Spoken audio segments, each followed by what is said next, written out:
Dosen wajib menulis.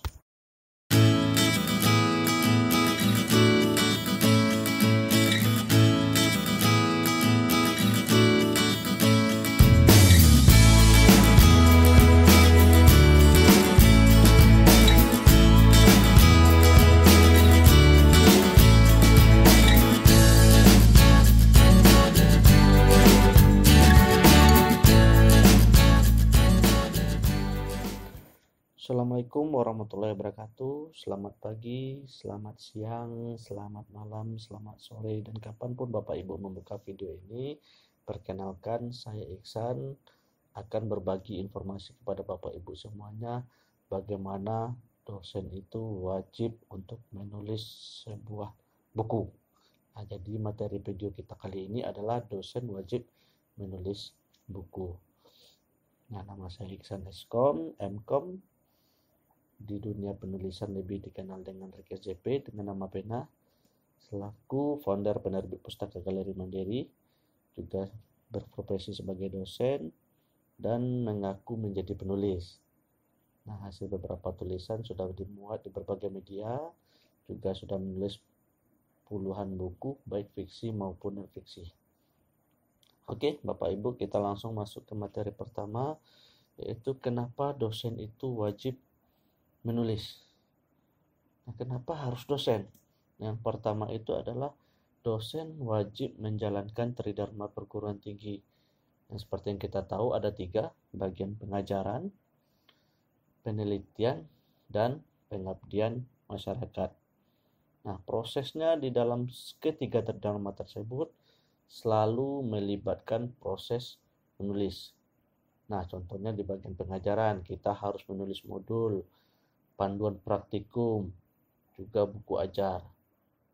Di bagian penelitian kita juga harus bikin laporan hasil penelitian. Juga laporan hasil penelitian itu nanti bisa dibikinkan dalam bentuk buku ajar, buku teks, dan lain sebagainya. Begitupun nanti di bagian pengabdian masyarakat, kita juga tetap harus bikin laporan dan lain sebagainya. Nah, di sana kita melibatkan kegiatan proses menulis. Nah, berikutnya kenapa dosen?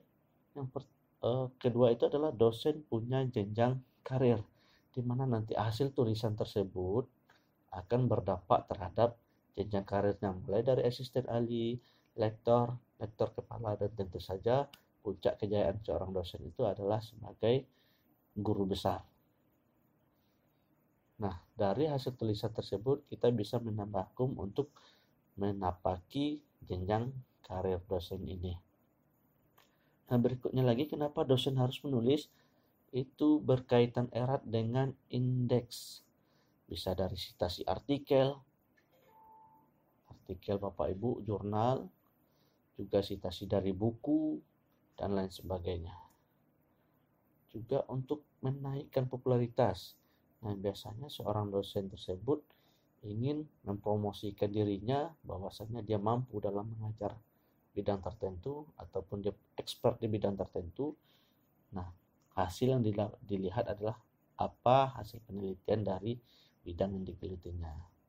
Nah, tentu saja menaikkan popularitas dari diri si dosen tersebut. Nah, terakhir kenapa dosen harus menulis? Tentu saja poinnya adalah menambah income, menambah pendapatan dari Bapak Ibu. Nah, selain dari urutan tadi, menjalankan tridharma, penyusunan karir, indexing, menjual diri, dan tentu saja yang membuat kita agak sedikit bersemangat di dalam menulis ini adalah proses menambah income.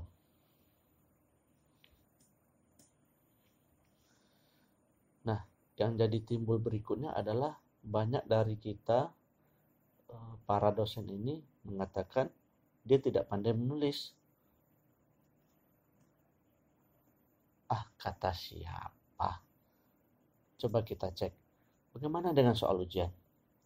Dosen tiap semesternya membuat soal ujian. Nah, apakah itu tidak melibatkan kegiatan menulis? Bagaimana dengan artikel penelitian jurnal? Bagi yang sudah sertifikasi tentu bakalan tahu sekali bahwasanya pelaporan LKD BKD harus memuat hasil penelitian dalam bentuk artikel ilmiah. Nah, bukankah Bapak Ibu semuanya dalam proses penulisan artikel ilmiah juga melakukan kegiatan menulis? Terus berikutnya, bagaimana dengan modul perkuliahan? Apakah Bapak Ibu tidak punya modul perkuliahan? Nah, bagaimana modul perkuliahan itu bisa tercipta? Tentu saja dengan ditulis. Bagaimana dengan menyelesaikan perkuliahan? Skripsi, tesis, disertasi, dan lain sebagainya. Tentu semuanya bakalan melibatkan proses menulis. Bagaimana dengan surat lamaran pekerjaan? Nah, tentu saja ketika Bapak Ibu mau menjadi dosen, menulis surat lamaran pekerjaan. Nah, tentu saja dengan hasil surat lamaran yang bagus. Jika nanti hasil tulisan surat lamaran yang tidak bagus, tentu saja Bapak Ibu tidak bakalan bisa menjadi seorang dosen. Nah, jadi poin pentingnya adalah mustahil sekali bagi seorang dosen itu menyatakan dia tidak pandai menulis. Ya, karena mulai dari tahapan awal selalu berkecimpung di dunia menulis. Nah, sebenarnya yang jadi masalah di sini bukan dia tidak bisa menulis, namun motivasi menulis itu yang tidak ada.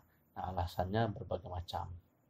Tidak ada support dari kampus misalkan, tidak punya waktu karena terlalu sibuk dengan kegiatan yang lain dan lain sebagainya. Nah, motivasi itu yang harus dibangkit oleh seorang dosen. Ya, jadi kita rubah persepsinya, bukan kita tidak pandai menulis, tapi motivasi menulis kita itu yang mungkin belum ada. Nah, jadi seorang dosen tentu saja ada motivasi-motivasi tertentu bagaimana dia bisa menulis. Nah, salah satunya dari Ristek Dikti itu punya insentif buku ajar. Nah, Bapak Ibu bisa mengajukan buku ajarnya untuk istilahnya menang hibah gitu ya, menang hibah dalam proses buku ajar. Nah, di sini ada insentif yang diberikan oleh Dikti. Kemudian juga ada berlaku dengan indexing tadi di Sinta. Ya, jadi buku Bapak Ibu bisa diindeks di dalam Sinta. Nah, mungkin nanti ketika Bapak Ibu punya buku yang sudah memiliki ISBN, bisa dicek juga berapa banyak sih buku Bapak Ibu ini yang sudah terdaftar di Perpusnas. Jadi setiap penerbitan buku selalu mendaftarkan bukunya di Perpusnas untuk mendapatkan ISBN. Nah, nanti Bapak Ibu bisa searching dari nama Bapak Ibu sudah berapa buku yang Bapak Ibu punya. Nah, ini cerita sedikit. Saya dapat kiriman ini dari salah satu mentor menulis. Jadi ceritanya ini adalah salah satu dari 6 buku dari komunitas Nulis Yuk, punyanya Mbak Ji, namanya Mbak Ji Luvina. Bukunya lumayan tebal, 300 halaman, berisi karya 100 penulis komunitas dari Nulis Yuk. Cetak awalnya itu saja sudah 1.100 eksemplar dan katanya sudah mau cetak ulang lagi. Nah, kebetulan saya juga sudah dapat buku ini. Entah kenapa ketika kemarin saya dapat bukunya, wah ternyata ini pernah saya screenshot itu ya Pak Bu ya, dari kiriman mentor menulis saya di WR dulu. Nah, buku ini dicetak secara indie. Nah, nanti di video berikutnya kita bakalan bahas apa itu penerbit indie, apa itu penerbit yang lain dan sebagainya, sehingga Bapak Ibu tahu kira-kira ketika mau menulis ke buku mau diterbitkan di mana.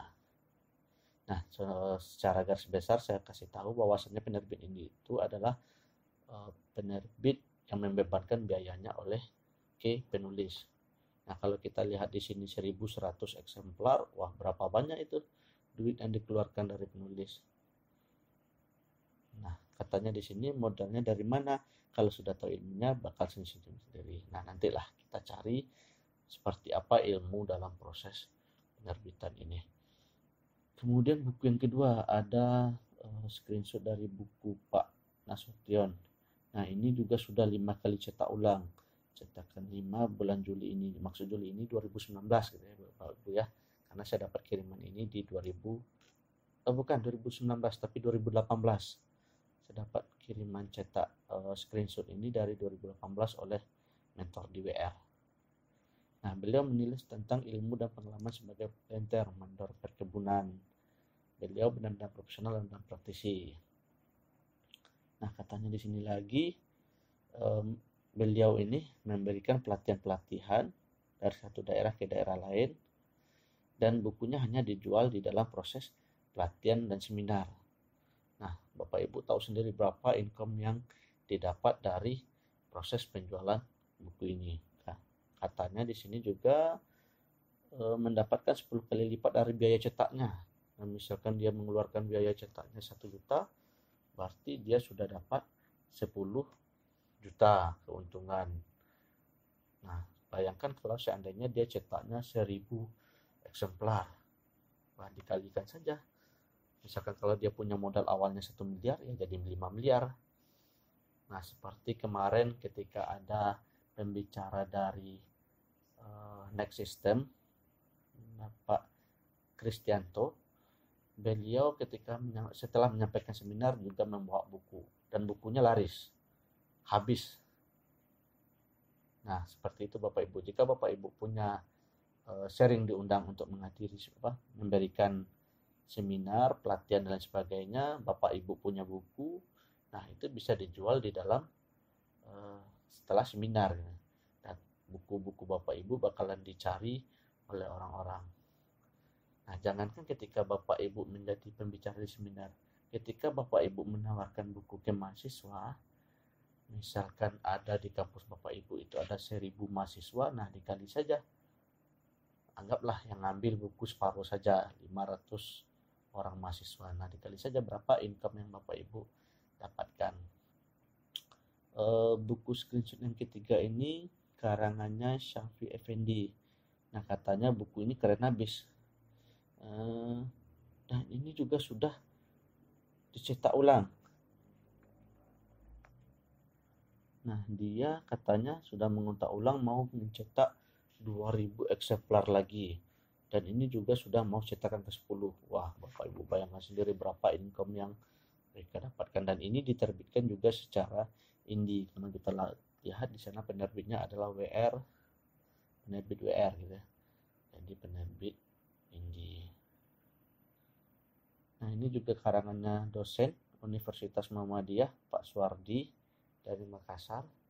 Saya dapat screenshotnya juga. Nah, Bapak Ibu penulis juga bakalan berpeluang untuk menuliskan buku-buku ajar, setidaknya buku ajar yang dari Bapak Ibu ajarkan. Nah, sekian dulu Bapak Ibu berbagi informasinya. Insya Allah bakalan saya sambung lagi nanti di part berikutnya. Jangan lupa Bapak Ibu, kalau seandainya rasanya video ini bermanfaat, silakan like, subscribe, dan dibagikan ke teman-teman sejawat kita bahwasanya seorang dosen wajib menulis, terutama untuk menulis sebuah buku. Sekali lagi ditekankan bahwasanya bukan dosen yang tidak pandai menulis, tapi motivasi itu yang sebenarnya belum ada. Jadi silakan Bapak Ibu cari motivasi apa saja yang sekiranya dapat membantu Bapak Ibu untuk menulis. Nah, kalau seandainya bingung bagaimana cara proses menulis kalimat dari awal dan sebagainya, Bapak Ibu bisa cek di video sebelumnya. Saya pernah membuat video bagaimana teknis menulis spontan. Nah, mudah-mudahan nanti video ini bisa berlanjut ke part-part berikutnya. Kita tutup dulu Bapak Ibu dengan mengucapkan alhamdulillahirabbil alamin. Assalamualaikum warahmatullahi wabarakatuh.